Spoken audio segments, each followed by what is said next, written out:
सूरज सब फीका हो, देखी मैया के मोर मंग टीका हो, मैया के मोर मंग टीका हो, देखी मैया के मोर मंग टीका हो।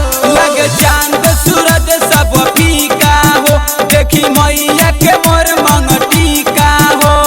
सोर हो सिंगार के जब सजेली, सारा सेवकन के दिलावा में बसेली, जब माई मोर मूर्ति से हंसली। सारा सेवकन के दिलावा में बसेली, जब माई मोर मूर्ति से हंसली।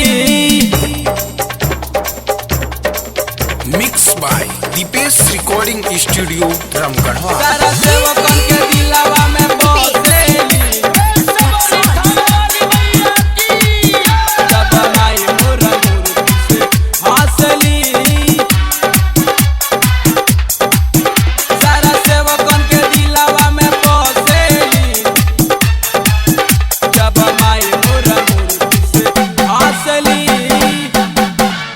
देवी देव तो लोग भी देखो तारे, एक टोके रूपवा निरेखो तारे, एक टोके रूपवा निरेखो तारे, एक टोके रूपवा निरेखो तारे।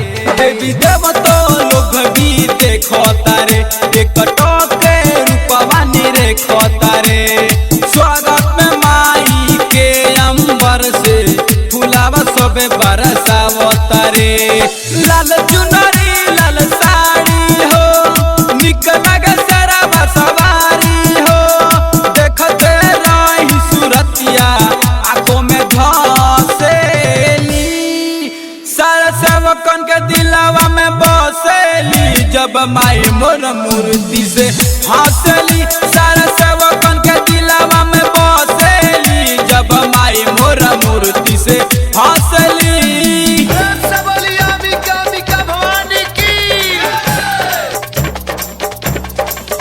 सारा सेवकन के दिलावा में बसेली, जब माई मोर मूर्ति से हंसली।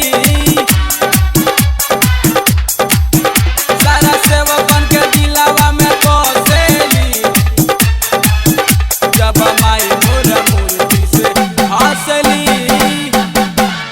नरेश गावस गुणगान हो, अलबेला लिखो सब पठान हो, अलबेला लिखो सब पठान हो, अलबेला लिखो सब पठान हो।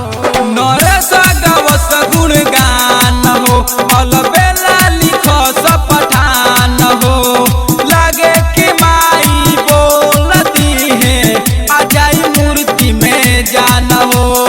राजेश परदीप भूखल बड़े, माई तोहरा में असरा लगौले बाड़े।